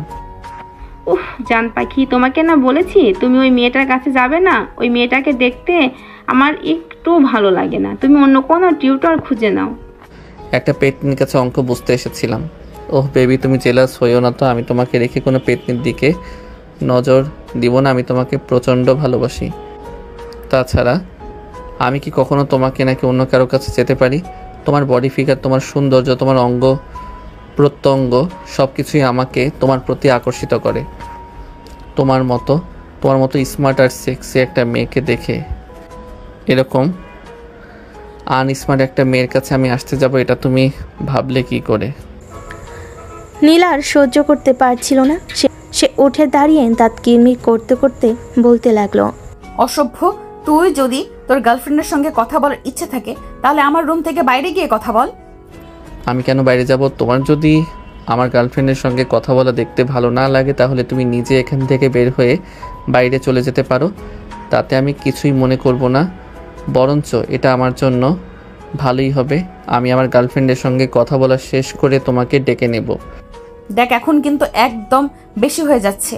তখনই অপর প্রান্ত থেকে তিশা নীলাকে শুনিয়ে বলতে থাকে, দেখুন, আপনি আমাদের দুজনের মাঝখানে এভাবে কথা বলতে পারেন না। আমরা গার্লফ্রেন্ড বয়ফ্রেন্ড, যেভাবে ইচ্ছে সেভাবে কথা বলবো। এটা যদি আপনার সমস্যা হয় তাহলে আপনি নিজের কান বন্ধ করে রাখতে পারেন। আমাদের কথা কেন আপনাকে শুনতে হবে বলেন শুনি? তুমি মেয়ে মানুষ নাকি অন্য কিছু আমি সেটাই বুঝতে পারি না। একটা মেয়ে হয়ে একটা ছেলের সঙ্গে এভাবে নোংরা কথা বলতে তোমার লজ্জা করে না? লজ্জা কেন করবে? আমি কি অন্য কারোর সঙ্গে নোংরা কথা বলছি নাকি? আমি তো আমার বয়ফ্রেন্ডের সঙ্গে রোমান্টিক কথা বলছি। এটা আপনার যদি কোনো সমস্যা হয় তাহলে আপনি এখান থেকে চলে যেতে পারেন, নয়তো নিজের কান বন্ধ করে রাখেন। ডিসগাস্টিং। এই বলে বাধ্য হয়ে নীলা রুম থেকে বের হয়ে বেলকনিতে চলে গেল। এখন যদি রুম থেকে বাইরে বের হয় তাহলে তার মা তাকে দেখবে আর তাকে কোনো প্রশ্ন করতে পারে, তাই সে যেন প্রশ্নের সম্মুখীন না হয় সেই চিন্তা করে বেলকনিতে এসে পড়ে। এদিকে আকাশের তিশা তো প্ল্যান করে রেখেছে যেভাবেই হোক নীলাকে জ্বালাতন করতে হবে। তাই আকাশ মনে দুষ্টু বুদ্ধি এঁটে নিয়ে ফোনটা হাতে নিয়ে বেলকনিতে চলে আসে আর বলতে থাকে, ওহ বেবি, তুমি কি বলছিলে আমি শুনতে পাইনি। আসলে রুমের নেটওয়ার্ক সমস্যা, এখন বেলকনিতে এসেছি। বলো, আমি শুনছি। বেবি, আসলে আমি তোমাকে এটাই বলছিলাম যে তুমি তো আমাকে বলেছিলে তুমি আমাকে কক্সবাজার দূরে নিয়ে যাবে। তো কবে যাচ্ছি আমরা? শোনো বেবি, ভাবছি কক্সবাজার যাব না, অন্য কোথাও যাব। না, আমরা কক্সবাজারে যাব। সেখানে আমাদের নিজেদের রিসোর্ট আছে, সেখানে তোমাকে নিয়ে থাকবো। কি বলো? তাহলে তো আর কোনো ঝামেলাই রইল না। যদি তোমাদের কোনো রিসোর্ট থাকে তাহলে আমরা সেখানেই উঠব। হ্যাঁ বেবি, তুমি একদম ঠিক কথাই বলেছো। ওখানে আমাদের সব রকম প্রোটেকশন এর ব্যবস্থা থাকবে। যেহেতু রিসোর্টের মালিক আমার বাবা নিজেই, তাই সেখানে কেউ চাইলেও আমাদের কোনো ক্ষতি করতে পারবে না। আমরা আমাদের ইচ্ছে মতো সময় কাটাতে পারবো। আচ্ছা বেবি, ঠিক আছে, কোনো সমস্যা নেই। তবে তোমাকে যেটা বলেছিলাম সেটা মনে থাকে যেন। তুমি কিন্তু ওই ইউরোপিয়ান মেয়েদের মতো ছোট ছোট ড্রেস পরবে তখন। অমন বেবি, এটা আবার বলতে হয় নাকি? শোনো, আমি না অন্য সব মেয়েদের মতো গাইয়া নই। আমি রুচিশীল, রুচিসম্মত একটা মেয়ে। আমি জানি কখন কোথায় কী ড্রেস পরতে হয়। এই জন্যই তো তোমাকে আমার এতটা ভালো লাগে, তাই তো আমি তোমার প্রেমে এইভাবে হাবুডুবু খাচ্ছি। এইটা নিজের তোমাকে আমার এত ভালো লাগে, আর তাই তো আমি তোমার প্রেমে এইভাবে হাবুডুবু খাচ্ছি। তোমার প্রতি আমার যতটা ফিলিংস আসে, অন্য কোনো মেয়ের প্রতি আমার সেরকম কোনো ফিলিংস কখনোই আসে না, কারণ তারা তো আর তোমার মতো হট লুকিং নয়। এরপর আর অনেক রোমান্টিক কথা বলতে থাকে তিশার আকাশ। নীলা এসব কিছু সহ্য করতে না পেরে অবশেষে বেলকনি থেকেও রুমের ভিতর চলে যায়। আর এটা দেখে আকাশ হাসতে হাসতে ফোনটা কেটে দেয় আর রুমের ভিতর চলে আসে। রুমে আসে যখন দেখতে পায় গাল ফুলিয়ে বসে আছে নীলা, তখনই আকাশ নীলাকে উদ্দেশ্য করে বলতে থাকে, কি ব্যাপার, তোমার আবার কি হলো? তুমি এভাবে গাল ফুলিয়ে এখানে চলে এসেছো কেন? ছি ছি, তোমাদের মেন্টালিটি এতটা নিচু, আমার তো ভাবতেই অবাক লাগছে। এখানে মেন্টালিটির কি আছে? আমরা দুজন রিলেশনে আছি, আমরা এসব কিছু করতেই পারি। তাছাড়া তুমি কি তোমার বয়ফ্রেন্ডের সঙ্গে এসব করো না নাকি? তুমি কি নিজেকে ধোয়া তুলসী পাতা প্রমাণ করতে চাইছো? দেখ, আমরা প্রেম করি ঠিক আছে, কিন্তু এসব নোংরা কাজ কখনো চিন্তাও করতে পারি না। আর এসব নোংরা চিন্তা আমাদের মনে কখনো আসেও না। সে তোমরা কি করো না করো সেটা তোমরা নিজেরাই খুব ভালোভাবে জানো। এখানে আমার তো বলার কিছুই থাকে না, কারণ আমি তো আর তোমাদের পিছনে সিকিউরিটির মতো লেগে থাকি না। এই বলে আকাশ নীলার রুম থেকে বের হয়ে চলে গেল। আর এইদিকে পরের দিন ভার্সিটিতে এসে নীলা তার বয়ফ্রেন্ডকে নিয়ে ক্যাম্পাসে বসে আছে। তখনই আকাশ সেখানে এসে উপস্থিত হয়। আর আকাশ নীলার সামনে তার বয়ফ্রেন্ডকে উদ্দেশ্য করে বলতে থাকে, কি ব্যাপার ভাই সাহেব, নিজের বউকে কি আদর যত্ন করেন না, নাকি অন্যের ভালোবাসা দেখলে শরীরে জ্বালা উঠে যায়? কথাটা শুনে রেগে যায় নীলা আর উঠে দাঁড়িয়ে বলতে থাকে, এগুলো কোন ধরনের অসভ্যতামি? আমি আবার অসভ্যতামির কি করলাম? তুমি তো আমার গার্লফ্রেন্ডের সঙ্গে যখন আমি রোম্যান্স করি সেটা দেখলে সহ্য করতে পারো না। তাই তো আমি তোমার বয়ফ্রেন্ডকে বলে দিচ্ছি যাতে তোমার সঙ্গে রোম্যান্স করে, যাতে তুমি অন্যেরটা দেখলে রেগে না যাও।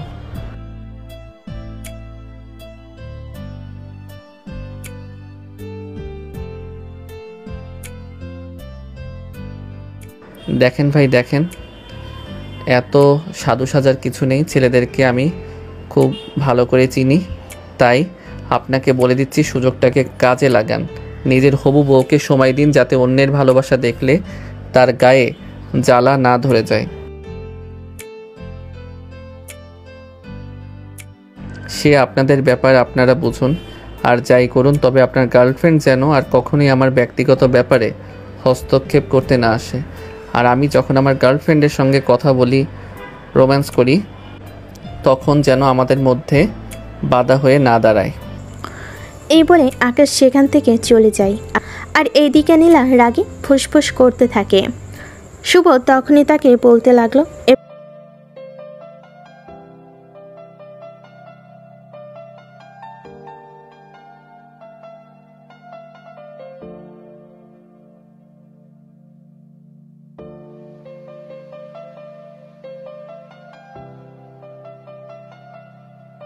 ও আচ্ছা, তাই বুঝি। আমি তো ওই হারামজাদাটাকে বাড়ি থেকে বের করে দিতে পারবো না, কারণ বাড়িটা আমার নয়। তবে চাইলে তোমার সঙ্গে ব্রেকআপ তো করতে পারি।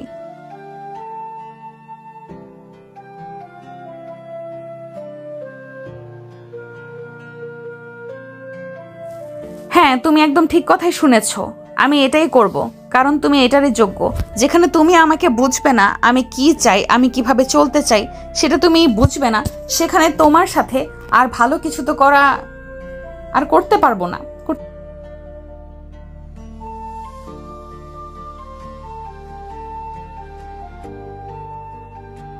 তোমাকে চেনার আর কোনো প্রয়োজন মনে করছি না। আজ থেকে তুমি আমার সঙ্গে যোগাযোগ করার কোনো চেষ্টা করবে না। তোমার আর আমার সম্পর্ক এখানেই শেষ। ভালো থেকো, আল্লাহ হাফেজ। এরপর শুভ নীলাকে আর কিছু বলতে চাইলেও নীলা শুভর আর কোনো কথা শুনল না। চুপচাপ সেখান থেকে উঠে চলে আসলো। আর এদিকে দূরে দাঁড়িয়ে এই সমস্ত ঘটনা পর্যবেক্ষণ করছিল আকাশ, আর মনে মনে এমন কিছু একটা অপেক্ষা করছিল যেটা নীলাকে শুভর কাছ থেকে ফিরিয়ে নিয়ে আসবে এবং তার জন্য প্লাস পয়েন্ট হয়ে দাঁড়াবে। শুধু এই খুশির সংবাদটা তার বন্ধুকে দিতে এক মুহূর্ত দেরি করল না। দৌড়ে ক্লাসরুমে চলে গেল আর তার বন্ধুকে সব কিছু খুলে বলল। তখনই তার বন্ধু বলতে লাগলো, এটা তো খুবই ভালো খবর। এবার কিন্তু তোকে খুব বুঝে খুব মারতে হবে, বুঝে শুনে পা ফেলতে হবে। হ্যাঁ, সেটা তো আমি খুব ভালো করেই জানি আর খুব ভালোভাবেই বুঝতে পারছি, কিন্তু কিভাবে কি করব সেটাই বুঝতে পারছি না। ফ্যামিলি এডিটিংয়ের ব্যবস্থা কর, সবাই মিলে কোথাও ঘুরতে যাওয়া, সেখানে গিয়ে তুই ইচ্ছাকৃত কোনো একটা অ্যাক্সিডেন্ট ঘটাতে পারবি আর নিজের উপর একটু রিস্ক নিতে পারবি, তাহলে দেখবি তোর কাজটা সহজ হয়ে যাবে। মানে তুই কি বলছিস? আমি তোর কথার আগাগোড়া কিছুই বুঝতে পারছি না। প্লিজ তুই আমাকে একটু খুলে বল। তাহলে শোন, আমি তোকে যা বলছি তুই আমার কথা মতো চল। এই বলে রাজ আকাশকে বলতে থাকে দূরে কোথাও ফ্যামিলি আউটিংয়ে যাওয়ার জন্য। আর যেখানে গিয়ে ইচ্ছাকৃতভাবে একটা অ্যাক্সিডেন্ট ঘটিয়ে সেটাকে নিজের হাতে বানিয়ে নেওয়া, যেখানে আকাশকে হতে হবে বেশ কিছুদিনের জন্য অসুস্থ বা নিজের মোটামুটি একটা ক্ষতি করতে হবে, যাতে ফ্যামিলির মানুষজন সবাই আকাশকে সুস্থ করা এবং বাঁচিয়ে তোলার জন্য আপ্রাণ চেষ্টা করতে থাকে। আর আকাশ যেন সেই সুযোগটাকেই কাজে লাগায় আর কখনোই যেন নীলাকে সে তার জীবনে চেয়ে নেয়। এই কথা শুনে আকাশ বলতে থাকে, তার জন্য একটু চিন্তা ভাবনা করতে হবে, কারণ হুট করে কোথাও চলে যাওয়া যায় না। কোথাও গেলে আমি আমার প্ল্যানটা ঠিকঠাকভাবে সাকসেস করতে পারবো, সেটাই আগে আমাকে চিন্তা করতে হবে আর তারপর বাসা থেকে বের হতে হবে। এই বলে সেদিনের মতো বন্ধুদের কাছ থেকে বিদায় নিয়ে বাসায় চলে আসে। সেই দিন সারা রাত আকাশ চিন্তা করলো কিভাবে কি করা যায়। পরের দিন সকালবেলা যখন সবাই মিলে একসাথে নাস্তার টেবিলে বসলো, তখনই আকাশ তার খালামণিকে উদ্দেশ্য করে বলতে লাগলো, খালামণি, অনেক দিন হলো কোথাও ঘুরতে যাওয়া হয় না, চলো এবার একটু কোথাও থেকে ঘুরে আসি। হ্যাঁ, এটা তো একদম ঠিক বলেছিস। অনেক দিন বাসায় আসছি, কোথাও ঘুরতে যাওয়া হয় না। আচ্ছা নীলার আব্বু, বলো তো কোথায় যাওয়া যায়? অন্য কোথাও তো আপাতত যেতে ইচ্ছে করছে না। একটা কাজ করা যায়, চলো আমরা আকাশের গ্রামের বাড়ি থেকে ঘুরে আসি। সেখানে আকাশের দাদা দাদু আর চাচা ফুফুরা থাকে। আকাশ যেন মনে মনে এমন কিছুর জন্য একটা অপেক্ষা করছিল, কারণ তার পরিচিত জায়গা গেলে কিছু একটা করতে তার জন্য সুবিধা হবে। তাই সে তখনই নীলার আব্বুকে বলতে লাগলো, হ্যাঁ খালামণি, খালু একদম ঠিক কথাই বলেছে। আমরা না হয় গ্রামের বাড়ি থেকেই ঘুরে আসি। অনেক দিন গ্রামে যাওয়া হয় না, সবারই খুব ভালো লাগবে সেখানে সময় কাটালে। আমি কিন্তু তোমাদের সঙ্গে কোথাও যাচ্ছি না। আমাকে প্লিজ এইসবের মধ্যে জড়িও না, আমার এসব ভালো লাগে না। এভাবে বলে না মা, আমাদের জন্ম আর বেড়ে ওঠা দুটোই এই গ্রামে। আমরা গ্রামের মানুষ, মাটির মানুষ। গ্রাম আমাদের বারবার তার কাছে টানি। আমরা আগামী সপ্তাহে এই গ্রামে যাচ্ছি, সবাই তৈরি হয়ে থেকো, আর যার যা কিছু লাগবে কেনাকাটা করে নিও। এই বলে নাস্তার টেবিল ছেড়ে উঠে যান নীলার আব্বু। নীলা যদিও তার আব্বুকে কোনো কিছু বলার চেষ্টা করছিল, কিন্তু তিনি চলে যাওয়াতে নীলার সেটা পারল না। এরপর দেখতে দেখতে প্রায় সপ্তাহ চলে গেল। সেদিন বিকেলবেলা নীলা আর আকাশ দুজনে ভার্সিটি থেকে আসছে। এইদিকে নীলার আম্মু দুজনকে উদ্দেশ্য করে বলতে লাগলো, শোনো, আমরা আগামীকালকে এই গ্রামের উদ্দেশ্যে রওনা দিচ্ছি। দুজনেই নিজেদের জিনিসপত্র গুছিয়ে নাও। দুজন বলতে তুমি কাকে বোঝাতে চাইছো? আমি তো তোমাদেরকে আগেই বলে দিয়েছি আমি গ্রামে যাব না। গ্রাম আমার একদম ভালো লাগে না, কিন্তু তারপরেও কেন তোমরা আমাকে জোর করতে চাইছো? তখনই পাশ থেকে আকাশ নীলাকে উদ্দেশ্য করে বলতে থাকে, আপু, আমি জানি তোমার উপর দিয়ে অনেক স্ট্রেস যাচ্ছে, এই জন্যই তো বলছি আমরা গ্রাম থেকে ঘুরে আসি। গ্রামে গেলে তোমারও ভালো লাগবে আর আমাদেরও। কথাটা শুনে নীলা আর কিছু বলতে চাইলেও মুহূর্তের মধ্যেই থেমে গেল, কারণ সে খুব ভালোভাবে বুঝতে পারল আকাশ তার জন্য এসব কিছু করেছে। এখন যদি সে উল্টে যায় তাহলে হয়তো এখানে খারাপ কিছু হয়ে যেতে পারে, তাই বরঞ্চ তার কথা মেনে নেওয়াই বুদ্ধিমানের কাজ। তাই নীলা আর কোনো কথাও বলল না, সবার সঙ্গে তৈরি হয়ে নিল। আর পরের দিন সকালবেলা সবাই গ্রামের উদ্দেশ্যে রওনা দিল। সেখানে এসে পৌঁছাতে প্রায় বিকেল হয়ে আসলো। তারা বাড়িতে আসে মাত্রই বাড়ির সব আত্মীয় স্বজন তাদেরকে সাদর সম্ভাষণ জানিয়ে ভিতরে নিয়ে গেল। আকাশের ছোট্ট একটা চাচাতো বোন দৌড়ে আসে। সে আকাশে কোলে উঠতে তাকে বলতে লাগলো, ভাইয়া ওইটা কি আমাদের ভাবি হয়? না রে বোন, ওইটা অন্য ডালের পাখি। আমারও খাঁচায় আমি অন্য পাখি নিয়ে আসবো, চিন্তা করিস না। তোদের ভাবি ওর চাইতে আরও অনেক বেশি সুন্দর হবে। ভাইয়া আমাদের এই ভাবিটাও কিন্তু যথেষ্ট সুন্দর আছে, তুমি চাইলে ভাবিটাকে আমাদের করে রেখেই দিতে পারো, আমার কিন্তু খুব পছন্দ হয়েছে। না রে বোন, সেটা করে কোনো লাভ হবে না। সে আমার চাইতে বয়সে বড়, তাকে ভালোবাসলেও সে আমাকে ভালোবাসে না, তাই এই সম্পর্কের কোনো ভবিষ্যৎ নেই। তাহলে আর কি বলবো ভাইয়া, তোমার ব্যাড লাক, এমন সুন্দরী একটা মেয়েকে তুমি আমাদের ভাবি বানাতে পারলে না, ভাবতেই আফসোস লাগছে। তখনই পাশ থেকে নীলা আকাশকে উদ্দেশ্য করে বলতে লাগলো, আকাশ, এখন কিন্তু একটু বেশি হয়ে যাচ্ছে। এইটুকু ছোট বাচ্চাকে তুই এসব কি বলছিস? তোর লজ্জা করে না?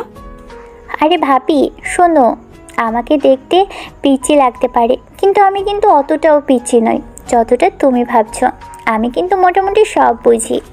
এইটুকুন একটা পিচ্চি মেয়ে, বয়স 6 থেকে 7 বছর হবে, আর এতেই এত পাকা কথা বলছে। এটা দেখে অবাক হয়ে যায় নীলা। আর তারপর এই পিচ্চিটাকে উদ্দেশ্য করে বলতে থাকে, আসলে কি জানো, ব্যবহারে বংশের পরিচয়। মানুষকে চেনার জন্য তার ব্যবহারই যথেষ্ট। কথাটা বলেই মুহূর্তের মধ্যেই সেখান থেকে চলে যায় নীলা। আর আকাশ মাথায় হাত দিয়ে ভাবতে থাকে নীলা আসলে কি বোঝাতে চাইল। অনেকক্ষণ চিন্তা করার পরও সে কোনো কিছুই খুঁজে পেল না। যাই হোক, এসব ব্যাপারে চিন্তা করেও কোনো লাভ নেই। যে চাইবা যা বলার বলুক, সময় হলে বোঝা যাবে। এই বলে আকাশ তার চাচাতো ভাই বোনেদের সঙ্গে তাদের সাথে বাইরে চলে গেল। আর বেশ কিছুক্ষণ গল্পগুজব আড্ডা দিয়ে সন্ধ্যার দিকে বাসে ফিরে আসলো। সবাই মিলে বসার ঘরে আড্ডা দিচ্ছিল। তখনই আকাশ সেখানে এসে উপস্থিত হয়। তার ছোট কাকি তাকে বলতে থাকে,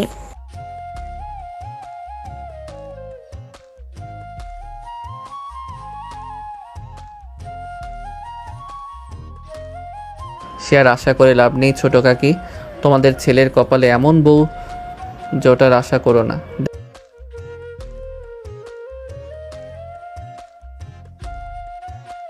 দেখো, এত সব কিছু তোমরা বুঝবে না, আর তোমাদেরকে বোঝানোর কোনো ইচ্ছা আমার নেই। তবে যে জিনিসটা আমার নয়, আমার হবে না, সেই জিনিসটার প্রতি কোনো আকাঙ্ক্ষা আমার নেই।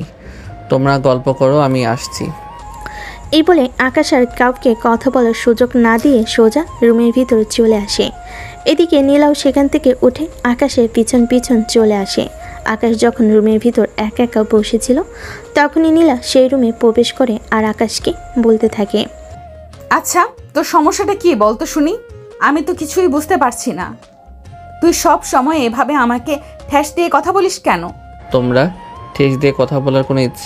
তোমাকে ঠেস দিয়ে কথা বলার কোনো ইচ্ছে আমার নেই। আর হ্যাঁ, তোমাকে আমি ছোট্ট করে বলে দিচ্ছি, আমার ফ্যামিলির মানুষের সামনে অতটাও ভালো সাজতে যেও না যতটা তুমি নাও। এই কথাটা শুনে নীলা কিছুটা রেগে যায় আর বলতে থাকে, তুই নিজেকে কি মনে করিস? আমি তোর পেছনে পড়ে আছি? তোকে বিয়ে করার জন্য পাগল হয়ে আছি? তোর ফ্যামিলির মানুষদের আমার ইমপ্রেস করতে হবে? আমার বয়ে গেছে তোর ফ্যামিলির মানুষদেরকে ইমপ্রেস করতে। এই বলে রাগে ফুসফুস করতে করতে সেখান থেকে চলে যায় নীলা। আর এদিকে আকাশ তখনই তার বন্ধু রাজকে ফোন দিল।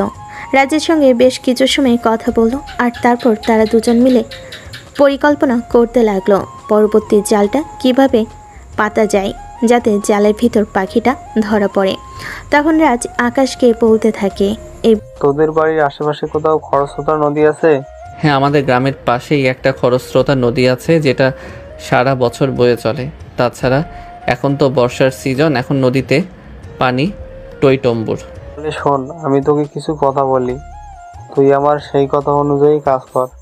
রাস্তার পরিকল্পনা আকাশকে বলল এবং আকাশও বুঝতে পারলো এটাই বেস্ট পরিকল্পনা। তাই সে পরের দিন পরিকল্পনা অনুযায়ী নীলাকে নিয়ে বাড়ি থেকে বের হলো। যদিও নীলা তার সাথে যেতে চাইছিল না, সে একরকম জোর করে তার সঙ্গে নিয়ে যায়। তার পরিকল্পনা মাফিক ওই নদীর তীরে চলে যায়। নদীটা দেখে নীলার বেশ ভালো লাগে। নদীর পাড়ে বেশ কিছু গন্ধ ঘোরাঘুরি করে। নদীর পাড়ে বেশ কিছু সময় ঘোরাঘুরি করে আর তখনই নীলা হঠাৎ করে নিজের থেকে বলে ওঠে, এই নদীতে কোনো ব্রিজ নেই। আছে তো, এই রাস্তা দিয়ে সামনে খানিকটা এগোলে একটা ব্রিজ করে। কেন তোমার আবার কি হলো? হঠাৎ করে নদীতে ব্রিজ আছে নাকি সেই কথা কেন জিজ্ঞাসা করছো? তুই কি জানিস আমি ছবি ওঠাতে ভীষণ পছন্দ করি? আমার ইচ্ছে করছে ব্রিজের ওপর দাঁড়িয়ে নদীর কিছু ছবি ওঠাতে, যেখান থেকে নদী আর গ্রামের খুব ভালো দৃশ্য দেখা যায়। আকাশ যেন এমন মুহূর্তের জন্যই অপেক্ষা করছিল। সে আর এক সেকেন্ডও দেরি না করে নীলাকে বলতে লাগলো, ও আচ্ছা, এবার ঠিক আছে, কোনো সমস্যা নেই। তাহলে তুমি চলো আমার সঙ্গে, আমি তোমাকে ব্রিজের কাছে নিয়ে যাচ্ছি, তারপর তোমার যত ইচ্ছা ছবি উঠাও। এ বলে আকাশ নীলাকে নিয়ে প্রায় 10 মিনিট হাঁটার পর ব্রিজের কাছে এসে পৌঁছায়। নীলা ব্রিজের উপর দাঁড়িয়ে বিভিন্ন অ্যাঙ্গেলে নিজের সেলফি নিচ্ছিল, সেই সঙ্গে প্রাকৃতিক কিছু দৃশ্যও ক্যামেরা বন্দি করছিল। তখনই হঠাৎ করে আকাশ নীলাকে বলতে থাকে, আপু তোমাকে একটা কথা বলবো। যা বলার বলতে পারিস, আমার কান খোলা আছে, আমি শুনছি, চুপচাপ বলে ফেল। আপু তোমাকে আমি ভীষণ ভালোবাসি, তোমাকে আমি বিয়ে করতে চাই। দেখ ফাজলামো মার্কা কথাবার্তা একদম বন্ধ কর। তুই খুব ভালো করেই জানিস আমি কিসের মধ্যে দিয়ে যাচ্ছি, তাই দয়া করে এসব ফালতু কথা আমার সামনে বলিস না। আপু আমি সত্যি কথা বলছি, তোমাকে আমি ভীষণ ভালোবাসি। হ্যাঁ, তোকেও আমি ভীষণ ভালোবাসি, কিন্তু শুধুমাত্র আপন ছোট ভাই হিসাবে। আরে আপু তুমি আমাকে আপন ভাই কেন বলছো? আমাদের তো মা আলাদা, তুমি আমার খালাতো বোন, তুমি তো আমার আপন বোন নও। তাছাড়া তোমার বাবা আর আমার বাবার মধ্যে রক্তের কোনো সম্পর্ক নেই। দেখ ফাজলামো মার্কা কথা বলা বন্ধ কর, শুধু তোর জন্যই এখানে এসেছি, নয়তো আসতাম না। তাছাড়া তুই খুব ভালোভাবেই জানিস কয়েকদিন হলো আমার বয়ফ্রেন্ডের সঙ্গে আমার ব্রেকআপ হয়েছে। এমনিতেই মন মানসিকতা ভালো নেই, তুই আমাকে রাগাস না। তোমায় কেন আমি রাগাতে যাব বলো শুনি? ভালোবাসি তো তোমায়, ভীষণ ভালোবাসি তোমাকে, আমি আমার বউ করে পেতে চাই, আর এই জন্যই তো এত কিছু করলাম। কথাটা শুনে কিছুক্ষণের জন্য থমকে যায় নীলা।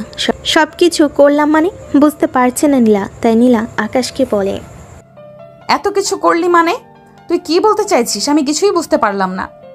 দেখো তুমি সব কিছু জেনেও যদি না জানার ভান করো তাহলে তো কিছুই করার নেই। আমি ইচ্ছা করি তোমার বয়ফ্রেন্ডের সঙ্গে তোমাকে ব্রেকআপ করিয়েছি, কারণ আমি তোমাকে ভালোবাসি। আমার পর দ্বিতীয় কোনো পুরুষ তোমার জীবনে আসুক, এটা আমি চাই না। আমি এটা বিশ্বাস করি না, ওর মেন্টালিটি খারাপ, তাই আমি ওকে ছেড়ে দিয়েছি। কিন্তু তার মানে এই নয় যে আমি তোর মতো একটা ছেলেকে বিয়ে করব আর নিজের জীবনটাকে বরবাদ করে দেব। তোমার জীবন বরবাদ হবে না, আমি তোমায় ভীষণ ভালোবাসি আর তোমাকে ভীষণ ভালো রাখবো। তুমি আমার উপর একটু ভরসা রাখো, আমি কখনোই তোমাকে কোনো কষ্ট দিব না। ফালতু বকা বন্ধ কর আর বাড়িতে চল, সন্ধ্যা হয়ে আসছে। এমনিতেই গ্রাম এলাকা একটু পরেই অন্ধকার হয়ে যাবে। বাড়িতে তো পরে যাব, তার আগে তুমি আমাকে বলো তুমি আমায় ভালোবাসবে কিনা, আমাকে বিয়ে করবে কিনা। দেখ আকাশ, আমি এখনো সম্পূর্ণ সুস্থ আছি, আমার মাথা খারাপ হয়ে যায়নি যে আমি তোর মতো পাগলামি করতে যাব।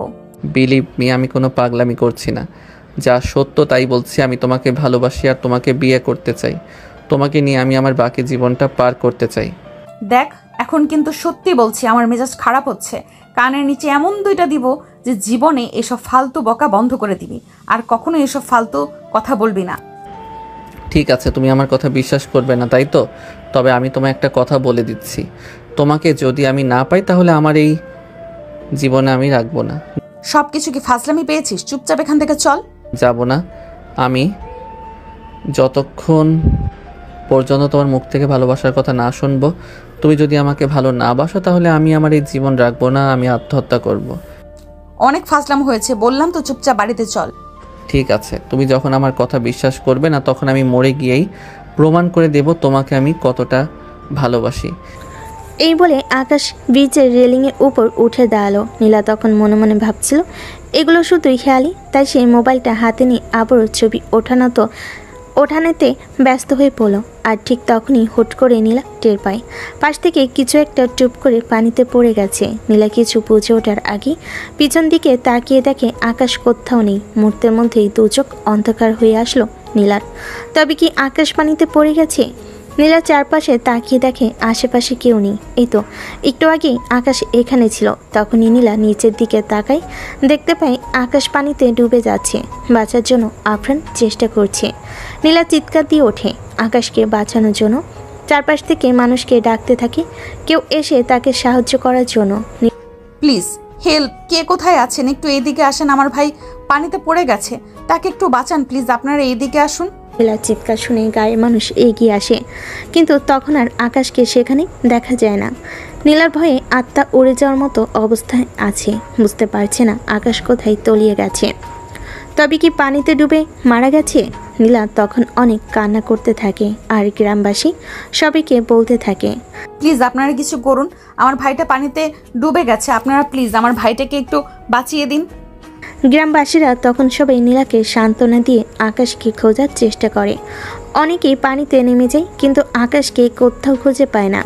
প্রায় 1 ঘন্টা ধরে সবাই মিলে খোঁজাখুঁজি করে, কিন্তু আকাশে কোনো খোঁজ মেলে না। এদিকে নীলা কান্না করে একদম গাল ফুলিয়ে ফেলেছে। এখন সে বাড়িতে গিয়ে কী বলবে?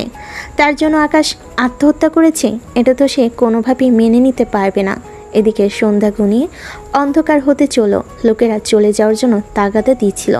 সবাই নীলাকে বলছিল বাড়িতে চলে যাওয়ার জন্য, আর বাড়ি থেকে লোক নিয়ে এসে তারপর ডুবুরি দিয়ে খুঁজে দেখার জন্য। নীলা তখন সবাইকে বলতে লাগলো, আপনারা প্লিজ কিছু একটা করুন না, দেখুন না কোনোভাবে আমার বাইককে খুঁজে পাওয়া যায় কি না। প্লিজ আপনারা সবাই আমাকে একটু সাহায্য করুন, তা না হলে বাড়িতে আমি মুখ দেখাতে পারবো না। সবাই আমাকে ভুল বুঝবে, সবাই ভাববে আমার জন্য আমার ভাই পানিতে ডুবে মারা গেছে। এলাকার লোকেরা তখন বলতে থাকে, এতই যখন ভাইয়ের জন্য দরদ উঠলে পড়ছে, তাহলে কেন আগে তিনি নিজের ভাইকে সামলালেন না?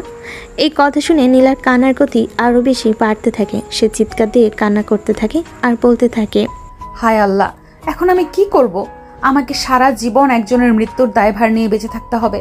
আল্লাহ তুমি আমাকে সাহায্য করো, আমি আর জীবনেও কখনো এমন করব না। আকাশ প্লিজ তুই ফিরে আয়, তুই যা বলবি আমি তাই শুনবো, তোর কথা আর কখনোই অমান্য করব না। কিন্তু তুই প্লিজ আমাকে এত বড় একটা অপবাদ দিস না, সবাই ভাববে আমি তোর খুনি।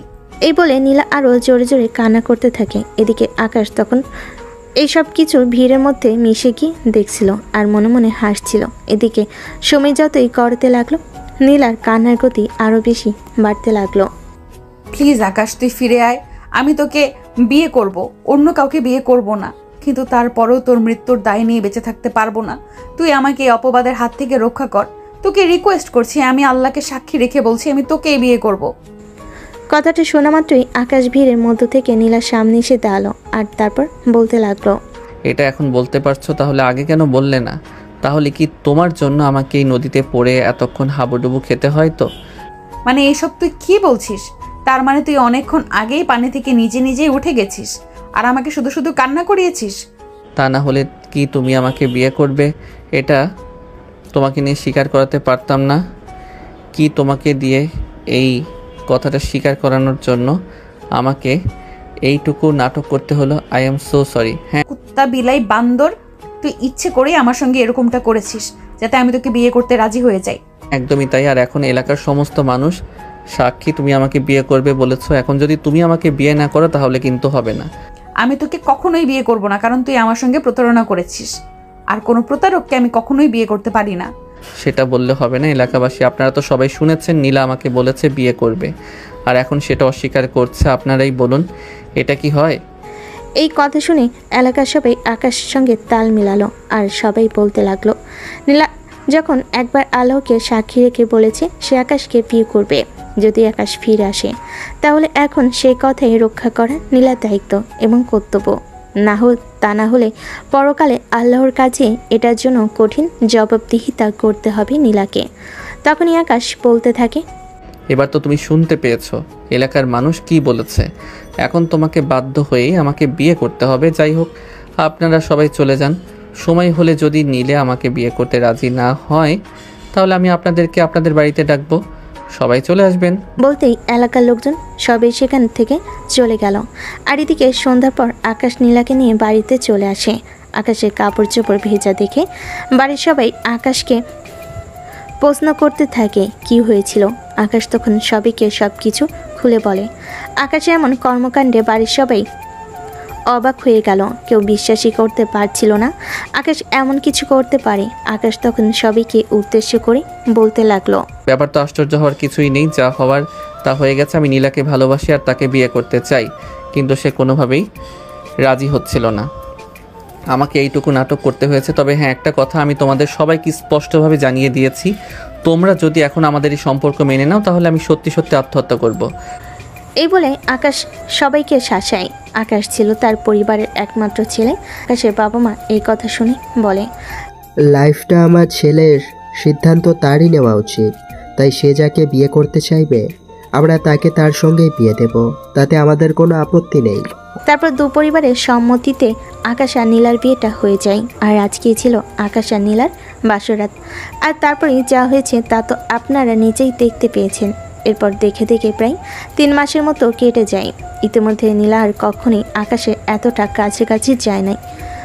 দূরত্ব বজায় রেখে চলার চেষ্টা করেছে। রাতের বেলা নীলা ঘুমতো না। এই বুঝি আকাশ তার সঙ্গে আবার কিছু করে ফেলেছে।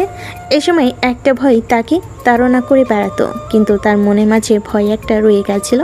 2 মাস ধরে ঠিকমতো পিরিয়ড হচ্ছে না, বলতে গেলে 2 মাস পরে পিরিয়ড মিসিং। এই বিষয়টা খুব ভাবিয়ে তোলে নীলাকে। এদিকে তার শরীরটাও বেশ খারাপ লাগছিল, গা গোলাতে লাগতো, বমি আসতো। ফ্যামিলির সবাই তো অনেক খুশি। সবাই মনে মনে ভাবছে নীলার ঘরে হয়তো নতুন সদস্য আসতে চলেছে। আর এই ব্যাপারটা প্রত্যেকটা পরিবারের জন্যই খুশির, কিন্তু নীলাকে সেরকম খুশি উপভোগ করতে দেখা যেত না। এদিকে হঠাৎ করে একদিন নীলা খুব বেশি অসুস্থ হয়ে পড়ে। খাবার খেতে ইচ্ছে করতো না, বমি বমি লাগতো, শরীর খুব দুর্বল। তাই আকাশের আম্মু আকাশকে বলে নীলাকে নিয়ে একবার ডাক্তারের কাছে যাওয়ার জন্য। আকাশ তার আম্মুর কথা মতো নীলাকে নিয়ে ডাক্তারের কাছে চলে গেল। সব কিছু শোনার পর ডাক্তার নীলাকে টেস্ট করাতে বলল। প্রায় 2 ঘন্টা ক্লিনিকে বসে আছে দুজন, কেউ কোনো কথা বলছে না, একদম পিনপতন নীরবতা। কিছুক্ষণ পর টেস্টের রিপোর্ট চলে আসে। আকাশ আর নীলা দুজনেই একসঙ্গে রিপোর্টগুলো নিয়ে ডাক্তারের কেবিনে প্রবেশ করলো। ডাক্তার রিপোর্টগুলো দেখে নীলাকে বলতে লাগলো, কংগ্রাচুলেশনস, আপনারা মা বাবা হতে চলেছেন। কথাটা শুনে নীলার মাথাটা আরও একেবারে মতো চক্কর দিল। তারপর সে নিজেকে একটু সামলে নিয়ে ডাক্তারকে বলতে লাগলো, আরে এসব আপনি কি বলছেন? আপনাদের কোথাও একটা ভুল হচ্ছে, আমি প্রেগনেন্ট নই। দেখুন, আমাদের ভুল হতে পারে, কিন্তু আমাদের যন্ত্রাংশে কোনো ভুল হতে পারে না। আমাদের ক্লিনিকের সব কটা মেশিন একদম ঠিক আছে, আর আমরা শিওর হয়েই বলছি আপনি প্রেগনেন্ট। না, এটা হতে পারে না ডাক্তার। যদি আমি প্রেগনেন্ট হয়েও থাকি তাহলে আমি অ্যাবর্শন করিয়ে ফেলবো। আমি এই বাচ্চা রাখতে চাই না। কথাটা শোনা মাত্রই আকাশ ডাক্তারের সামনে নীলার গালে ঠাস করে একটা চড় মারল। আর তারপর বলতে লাগলো, তোমার সাহস দেখে আমি অবাক হয়ে বাঁচি না। তুমি নিজেকে কি ভেবেছো বলো তো? তুমি আমার সঙ্গে আমার সন্তানকে খুন করে ফেলার কথা বলছো? হ্যাঁ বলছি, কারণ এই সন্তান আমি কোনোদিনও রাখবো না। আমি আমার নিজের ভবিষ্যৎ নষ্ট করতে চাই না। আমি তো বলেছি 6 মাস পর তোকে ডিভোর্স দিয়ে দিব। এখন যদি আমাদের বাচ্চা হয় তাহলে আমি তোকে ডিভোর্স দিতে পারবো না। তাছাড়া গর্ভ অবস্থায় ডিভোর্স কার্যকর নয়। যদি আর একবার তুমি এই কথাটা মুখে উচ্চারণ করেছো তাহলে আমি তোমার 14 গোষ্ঠীকে জেলের ভাত খাইয়ে ছাড়বো। চেনো না তো আমায়? তুমি আমার সন্তানকে হত্যা করবে, তোমার শেষ আমি দেখে নেব। এই বলে আকাশ মুহূর্তের মধ্যেই হসপিটাল থেকে বের হয়ে আসে নীলার সঙ্গে। আর কোনো কথা না বলে সোজা বাসায় চলে আসে। আর নীলার আম্মুকে ফোন দিয়ে বলে, শাশুড়ি আম্মু, কান খুলে শুনে রাখুন, আপনার মেয়ে প্রেগনেন্ট, আমার সন্তানের মা হতে চলেছে। এখন আপনার মেয়ে আমার বাচ্চাকে মেরে ফেলতে চায়, অ্যাবর্শন করতে চায়। যদি আমার সন্তানের কিছু হয় তাহলে আমি আপনাদের এমন অবস্থা করব যেটা আপনারা কল্পনাও করতে পারবেন না। আরে তোমার কি মাথা খারাপ হয়ে গেছে? নীলা কেন অপারেশন করাবে? আমি ওর সঙ্গে কথা বলছি, তুমি কোনো চিন্তা করো না, কিচ্ছু হবে না। এই বলে নীলার আম্মু ফোনটা কেটে দেয়। আর এদিকে নীলা হসপিটাল থেকে বের হয়ে আকাশকে কোথাও দেখতে না পেয়ে সোজা তাদের পাশেই চলে যায়। সেখানে গিয়েও নীলার কোনো ফায়দা হলো না। তার মা আবারও বুঝি এসেছে, তাকে আবারও আকাশদের বাড়িতে পাঠিয়ে দিল।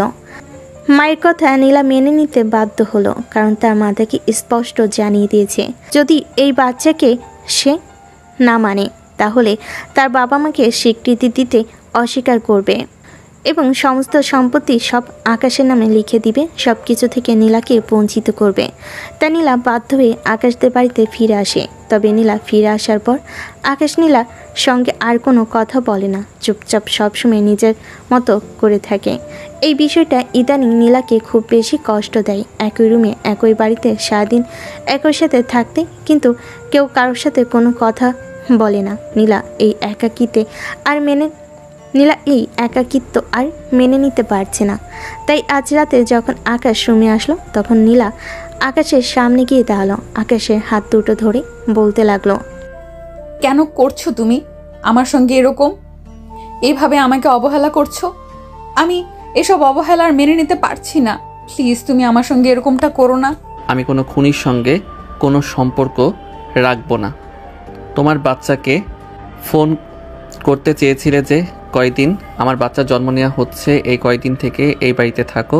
আমার বাচ্চার জন্মের পর তুমি এই বাড়ি থেকে চলে যেও। আমি নিজে তোমাকে ডিভোর্স লেটার পাঠিয়ে দেব, আর সেই সঙ্গে দেনমোহরের সম্পূর্ণ টাকাও পরিশোধ করে দিব। কথাগুলো ছুরির মতো বিঁধছিল নীলার বুকের মধ্যে। এই সব কিছু আর সহ্য করতে পারছিল না সে। আকাশের পা জড়িয়ে ধরে বলতে থাকে, প্লিজ আমাকে ক্ষমা করে দাও। আমি আর কখনোই এমন করব না।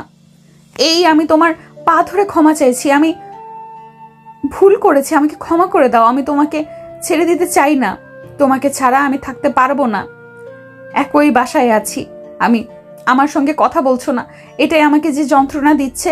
তারপর তোমাকে ছেড়ে থাকা আমার জন্য মৃত্যু সমতুল্য। এই বলে কান্না করতে থাকে। তখনই আকাশ নীলার বাহু বন্ধন করে উঠে দাঁড় করায়, আর তারপর নিজের বুকের সঙ্গে মিশিয়ে নিয়ে বলতে থাকে, তোমাকে ছেড়ে দেওয়ার কথা তো আমি কল্পনাও করতে পারি না। নিজের চাইতেও অনেক বেশি ভালোবাসি তোমায়। এইটুকু করেছি যাতে তুমি তোমার নিজের ভুলটা বুঝতে পারো। সত্যি বলছো তো? তুমি আমায় ডিভোর্স দিবে না তো? না পাগলি, কখনো তোমায় ডিভোর্স দেব না। ভালোবেসে বিয়ে করেছি তোমায় ডিভোর্স দেওয়ার জন্য? তোমাকে সারা জীবন ভালোবেসে আমার এই বুকে আগলে রাখবো। এই বলে আকাশ নীলাকে আরও শক্ত করে বুকের সঙ্গে জড়িয়ে ধরে, আর নীলাও আকাশের বুকে মাথা রেখে একটা শান্তির নিঃশ্বাস নেয়। সুপ্রিয় ভিউয়ার্স, আমাদের আজকের গল্পটি এ পর্যন্তই ছিল। গল্পটি আপনাদের কাছে কেমন লেগেছে ছোট্ট একটা কমেন্টে জানাবেন। ভালো লাগলে লাইক, কমেন্ট অ্যান্ড শেয়ার করে পাশে থাকবেন। এতক্ষণ সাথে থাকার জন্য ধন্যবাদ। সবাই ভালো থাকবেন, সুস্থ থাকবেন। তো দর্শক, আজকের গল্পটির থেকে এখানেই বিদায় নিচ্ছি। আর অপেক্ষা করুন পরবর্তী গল্পের জন্য। সেই পর্যন্ত ভালো থাকবেন এবং লাইক, কমেন্ট, শেয়ার করে আমাদের সাথেই থাকুন। আর নতুনরা কিন্তু সাবস্ক্রাইব করতে ভুলবেন না। আল্লাহ হাফেজ।